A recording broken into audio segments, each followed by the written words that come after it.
Olá, seja muito bem-vindo ao segundo módulo do curso à distância para coordenadores, líderes e associados de pequenos grupos da União Nordeste Brasileira.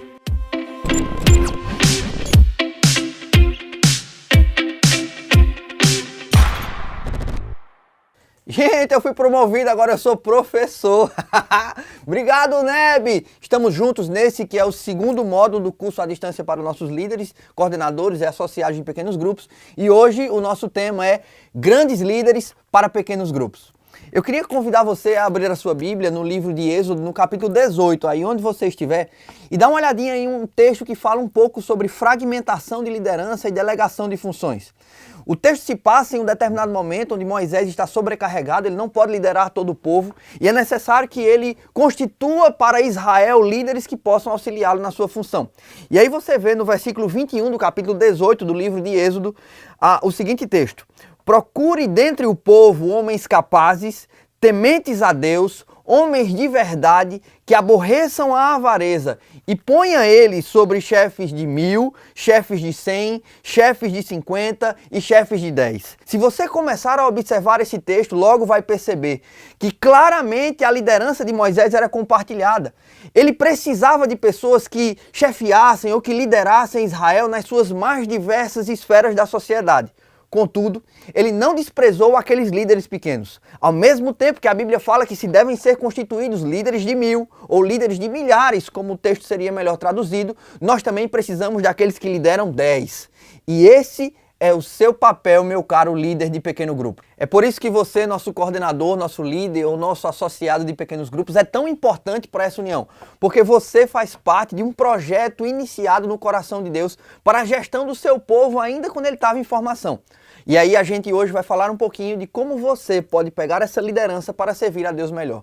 Primeira coisa que você precisa saber é que se você foi escolhido para estar nessa função é porque você tem capacidade. Ninguém escolhe um líder para estar à frente de um determinado grupo se ele não tiver capacidade. Então, se você está assistindo esse conteúdo, se você já lidera um pequeno grupo, se você é coordenador ou se você é associado, significa que o seu pastor, significa que a liderança da sua igreja vê em você alguém especial, vê em você alguém que tem talento para levar esse povo adiante.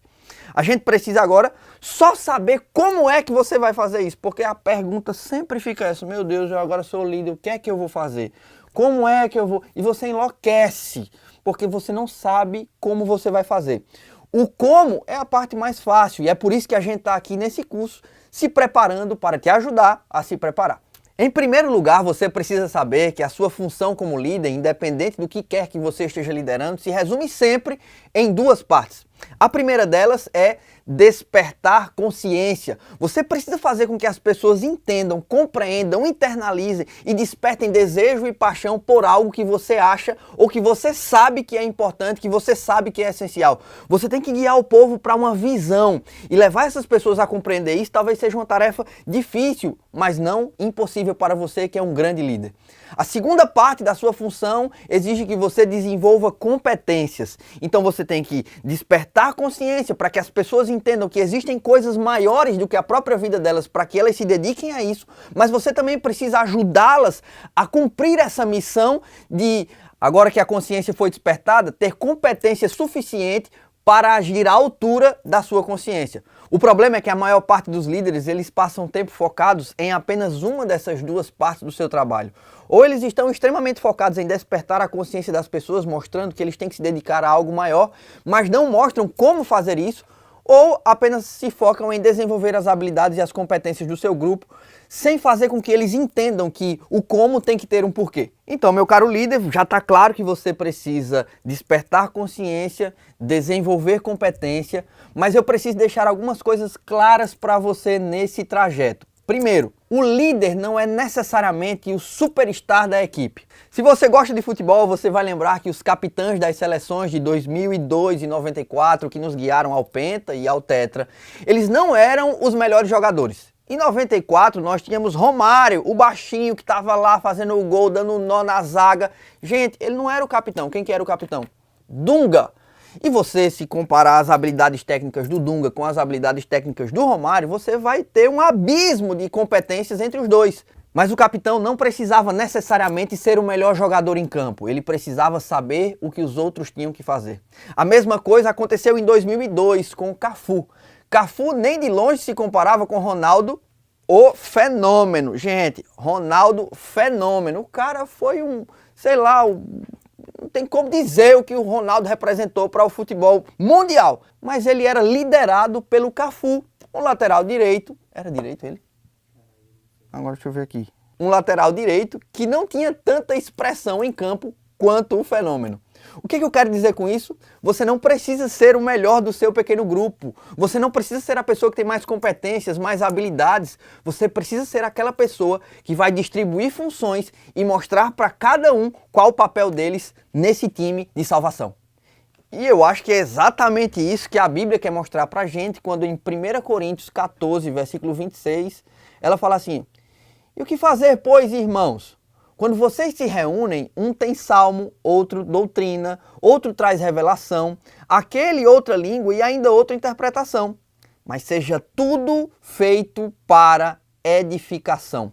O que a Bíblia me mostra é que em uma reunião de crentes, qualquer que seja ela, você vai ter variedades de dons, você vai ter variedades de atividades, mas todas elas para um propósito único, que é a edificação mútua. A igreja em Corinto precisava aprender isso. E a maior parte dos nossos pequenos grupos também. Porque quando a gente se reúne, pode ser que o líder ele seja tentado a conduzir tudo. Ele conduz o momento do pedido de oração, ele diz o que a galera vai comer no lanche, e tem que ser a coisa que ele gosta, porque senão o pequeno grupo não presta.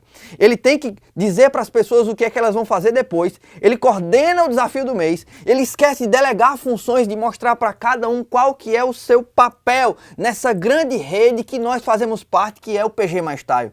Por isso, nós precisamos aprender que a edificação, ela se dá na coletividade e na diversidade. Todos nós precisamos entender o que temos que fazer, e você só vai ser um bom líder se você mostrar para as pessoas, através de uma distribuição de tarefas, onde é que eles podem ser úteis. Gente, e é isso que a gente precisa aprender com o soberano, com Deus. Ele criou a gente para liderar. Mas como é que ele criou a gente para liderar? Dando exemplo de liderança. Na hora que Deus cria Adão, eu quero que você entenda que Adão era um recém-nascido, ou recém-criado, sei lá, ele era recém alguma coisa. Ele tinha acabado de chegar na terra, não sabia de nada. Deus, o onisciente, aquele que sabia de tudo, olhou para Adão e disse assim: Adão, que tal tu dar o nome aos bichos? E Adão, ele tinha uma função primordial de nomear as coisas. Ele nomeava as coisas, não é porque Deus não era capaz de dar nome às coisas. Eu acho que Deus poderia ter dado nomes melhores que de Adão. Eu acho que ele poderia olhar para um coala e dizer um nome melhor para o coala. Mas Adão recebeu essa função. E Deus não estava preocupado com quais nomes Adão daria. Ele estava preocupado em desenvolver as competências de Adão e despertar a consciência dele para o mundo criado. A partir de agora, meu caro líder, você precisa entender que se o próprio Deus delegou funções, por que você tenta fazer tudo? Por que você é o passador de lição? Por que você é a pessoa que tem que coordenar todas as partes? Não precisa. Se Deus delegou, você também deve fazê-lo. Mas se eu tenho que delegar tantas coisas, com o que é que eu tenho que me preocupar de fato para ser um grande líder de pequeno grupo? Vou te falar sobre 7 coisas que você precisa saber, que você vai descobrir melhor nas próximas aulas, nos próximos módulos do nosso curso à distância, para que você entenda qual é a sua responsabilidade de fato. Se você se divide nessas 7 atribuições, então você vai ser um grande líder de pequeno grupo. A primeira delas, você vai ter que organizar o encontro. Isso é o tema da nossa próxima aula, mas eu já vou adiantar um pouquinho que você precisa não fazer tudo, mas você precisa saber quem vai fazer tudo. Essa é a sua primeira atribuição. A segunda coisa com a qual você deve se preocupar, e muito, é em unir o seu pequeno grupo com a sua unidade de ação da Escola Sabatina em um espaço mais taio. E você vai aprender isso mais à frente, mas você já tem que ter isso na sua cabeça, que essa é uma atribuição sua. Em terceiro lugar, você vai ter que ter um ministério com propósitos para o seu pequeno grupo. E esse ministério tem que ser escolhido coletivamente, não é o que vai sair da sua cabeça. Lembre-se, você precisa delegar. E você também precisa ouvir, porque liderar tem muito mais a ver com ação do que com habilidade. Você vai colocar em ação, você vai agir com a galera, mas você precisa ouvi-los antes de agir. Em quarto lugar, você precisa desenvolver competências também em um associado. Seu pequeno grupo precisa de um líder associado. E a sua função é mentorear esse associado. Então a quarta coisa que você tem que se preocupar é mentorear o líder associado. Em quinto lugar, você não pode esquecer também de multiplicar seu PG, porque multiplicação é a conta favorita de Deus. Ele gosta de ver as coisas se multiplicando. Você lembra quando ele criou? Ele falava assim, crescei-vos e multiplicai-vos, multiplicai-vos, multiplicai-vos. Deus gosta de multiplicação. E é por isso que você também, líder de Deus, precisa gostar de multiplicação. Pense também em multiplicar o seu pequeno grupo através do seu associado que está sendo mentoreado, mas também através do despertar da consciência da galera de forma geral.